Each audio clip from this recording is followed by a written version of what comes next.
Voltando a essa tribuna, eu tenho alguns assuntos importantes para falar. Sobre a febre maculosa, nós sabemos aí que, neste ano, nós já tivemos aí vários casos da febre maculosa, principalmente na região sudeste do Brasil, e que tem como vetor aí até cavalo, cachorro, gato, todos aqueles que têm carrapato, e aquela bonitinha, como é que chama? Que tem demais? Capivara. E aí, o que acontece? Os sintomas são febre, dor de cabeça, dor no corpo, vômito, diarreia e manchas avermelhadas pelo corpo. Nós queremos saber, semana que vem eu vou apresentar uns requerimentos em relação a isso, se Araguari já tem o remédio para esse tipo de doença, né? E a situação do diagnóstico diferencial, a precocidade na introdução do antibiótico específico. Para isso, a gente tem que ver se tem esse produto, esse insumo, esse remédio aqui em Araguari, que é a doxiciclina. Nós tivemos aí um casal que esteve da região, assim, já tem vários casos em Campinas, e acaba que todo mundo vai numa zona rural, né?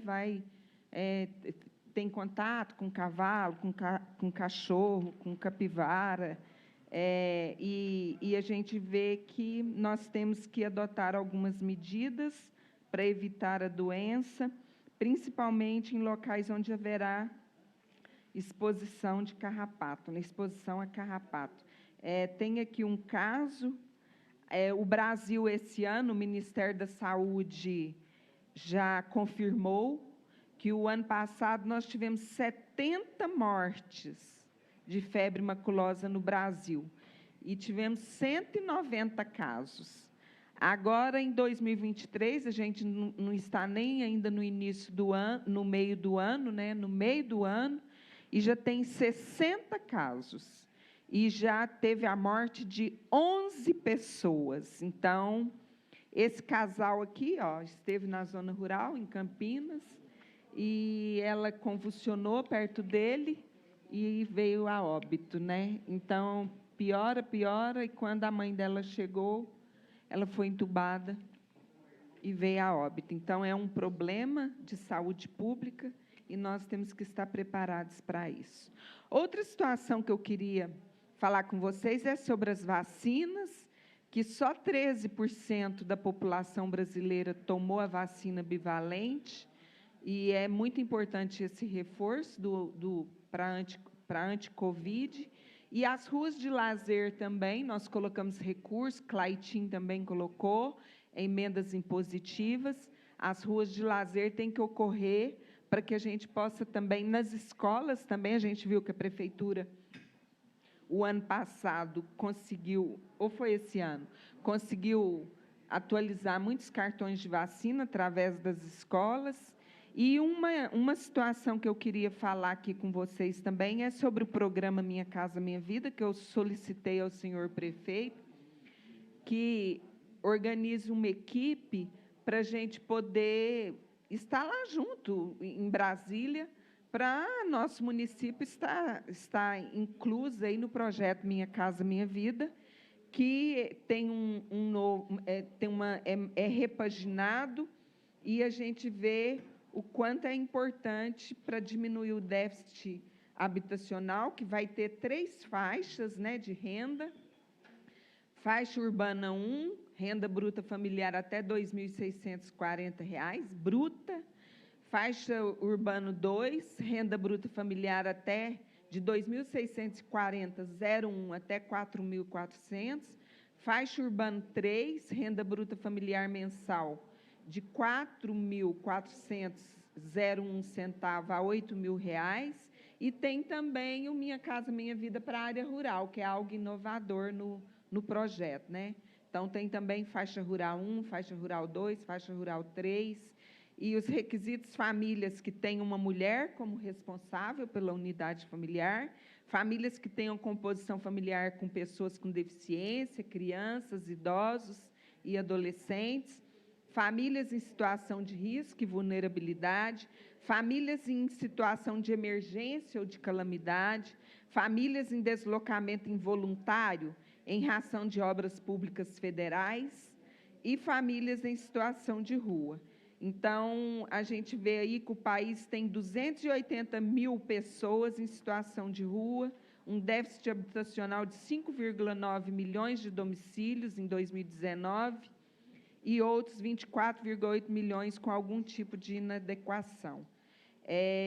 Então, a gente sabe que é um grande programa, que da última vez Araguari teve várias habitações com o projeto Minha Casa Minha Vida, chegou na frente, né?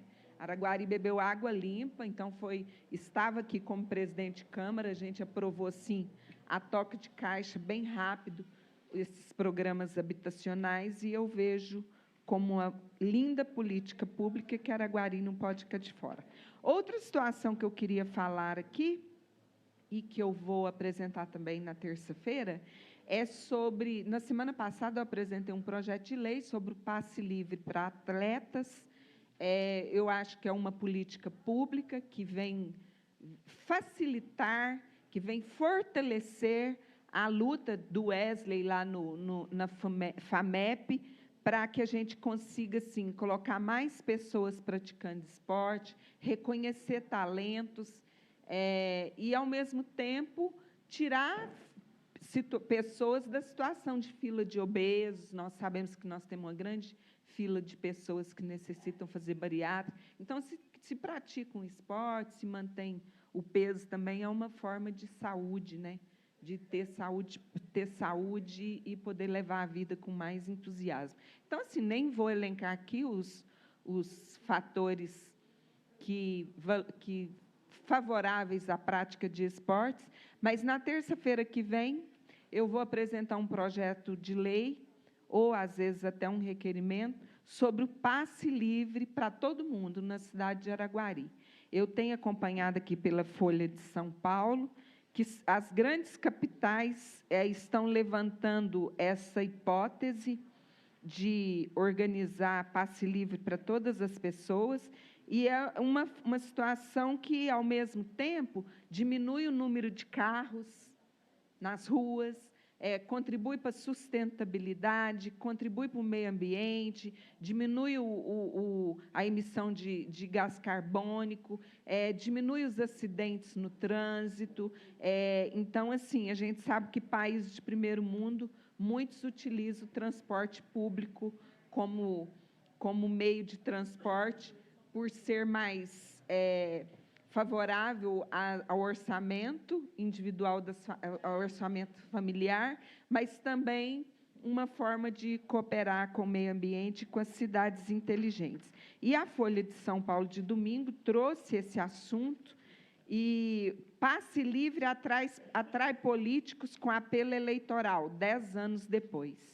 Então, assim, hoje, para falar em eleição do ano que vem, a eleição do ano que vem é um dos fatores que vão ajudar a impulsionar a ideia do passe livre para todas as pessoas. E tem aqui Maricá, por exemplo, que é uma cidade do estado do Rio de Janeiro, a isenção da passagem é bancada com recursos do royalties do petróleo. Antes de 2013, somente 10 cidades tinham o passe livre, Monte Carmelo tinha, não sei se ainda continua, podemos olhar isso também. O passe livre nas grandes cidades e nas menores já é motivo de propostas em diferentes modelos. Eu vou fazer um estudo essa semana sobre essas cidades que já têm o passe livre, e aqui a Folha traz o nome das cidades que têm essa política pública do passe livre. Às vezes, nós temos que nos colocar no lugar das pessoas. Hoje foi falado aqui 2 assuntos que eu achei de suma importância. O vereador Cláudio Coelho falou que iria atravessar uma rua, ou um assessor dele, para ver como que é o movimento ali, sentir na pele como que é a situação ali do trânsito, se não me engano, ou da ponte, alguma coisa nesse sentido. E o vereador... Ai, gente, o Branquinho. O Branquinho falou de um assunto aqui, que eu também já fui procurada, sobre aqueles vanzeiros que realizam o serviço de forma terceirizada, deixando crianças até 1 quilômetro longe da sua casa, na zona rural, né? Eu vejo isso com muito... Acho que isso é muito sério, né? Às vezes o pai tem que ir com a criança até o ponto, ficar lá esperando. Então, isso não pode acontecer. Tem legislação pertinente ao assunto e que esse requerimento do Branquinho chegue rápido até a Secretaria de Educação e as medidas sejam tomadas. Então, se colocar no lugar do outro, num dia chuvoso, uma criança ter que andar 1 quilômetro para poder pegar a van para ir para a escola. Depois ainda tem que ficar um tempão dentro da van. Depois ainda tem que esperar pegar a van, os meninos da tarde. É muita espera dentro da van ou fora da van. Dentro da cidade já é difícil hoje as crianças terem assiduidade, imagina na zona rural, né? Com essa situação assim, inconstante todos os dias. Cada dia é um problema, né, vereadora Deda? Então, assim, essa situação tem que ser olhada e a gente também tem que olhar também essas pessoas. Aqui, num governo anterior, aí, 2 pessoas do projeto Minha Casa Minha Vida, de cada família, né? 2 integrantes de cada família do projeto Minha Casa Minha Vida tinham passe livre. Vocês lembram disso? 2. Então, em vez dessa política pública ter aumentado, pelo que eu estou vendo, ela foi diminuída, né? Então, política pública permanece, ela não é só por um tempo, ela não é projeto, ela não tem uma vigência, né? um interstício ali de começar e terminar. Então, política pública é para sempre, né? Uma política pública. E o passe livre é algo que nós podemos estar lutando para que ocorra na cidade de Araguari, porque a gente até sabe que não são tantos que utilizam. Com certeza, se o passe livre ocorrer, vai aumentar o número de usuários, sim. Muitos vão de bicicleta, moto, acidente, furto de bicicleta. Vocês não têm ideia o que está acontecendo nessas praças de esporte. As crianças vão, não tem um lugar de pôr bicicletinha, na hora que vejo, levar a bicicletinha deles. Então, assim, são tantos problemas que, às vezes, esse passe livre iria resolver, e também dar condições do direito constitucional de ir e vir, né, que é um direito constitucional, mas, para isso, também dá condições às pessoas de usufruir de uma política pública que vem não só ajudar as famílias mais carentes, em vulnerabilidade social ou em extrema pobreza, a irem para um conservatório, a utilizar uma praça esportiva para praticar esportes, a ir para uma escola, né? Às vezes tem criança que estuda longe da escola. Então, são vários os fatores que essa vereadora irá elencar para que o prefeito sensibilize, e principalmente, assim, tão próximo das eleições, o que a gente tem notícia aqui é que a eleição é um dos fatores que vão impulsionar a ideia do passe livre.